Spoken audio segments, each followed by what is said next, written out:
Hi guys, and guys, gusto ko lang sabihin sa lahat ng nag-aalaga ng mga manok na panabong, huwag na po kayong kumuha ng aso kung sa bandang huli ay give up nyo lang din.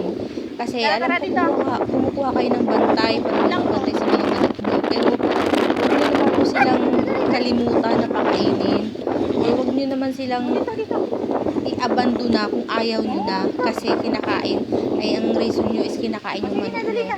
In the first place, hindi naman po kasalanan ng aso kung bakit sila nasa inyo. Kayo po yung kumuha sa kanila eh. Diba? So, bakit kasalanan pa ng aso? Kaya ito guys, pinaparescue ko yung mga puppies dito kasi sabi ng may-ari, kinakain daw yung mga sisiw ng manok nila. Kaya ayun, sobrang, ay nako, ang hirap-hirap sa mga Pilipino. Di tayo mga tao, gusto natin kumuha ng aso, hindi naman natin kayang panindigan hanggang dulo. Kasi gusto lang natin may bantay. Pero guys, may buhay din po sila. Kaya sana, sa susunod, kung gusto nyo mag-alaga ng manok, manok na lang. Hindi ko naman po lahat guys, lahat ng nag-aalaga ng manok is ganito yung mindset guys ha. Pero dito sa katabi namin, naaawa ako sa mga aso. Ang dami ko nang napapa-adapt dito guys. Kaya hindi ko alam eh, kasi hindi naman po ako rescuer.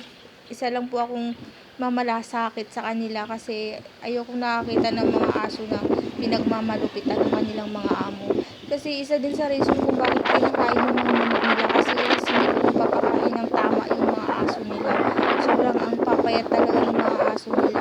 Yung pinarescue ko guys is dapat kasama yung nanay, kaso lang yung 4 na puppies lang yung anak kong nadala. And yung nanay po ay naiwan. And hindi natin alam in the future mabubuntis na naman. Kaya wala po kasi libreng kapon dito sa lugar namin. Walang nagkakandak ng libreng kapon or nag-iikot na mga city vet sa amin. Ang meron lang po is libreng anti-rabies.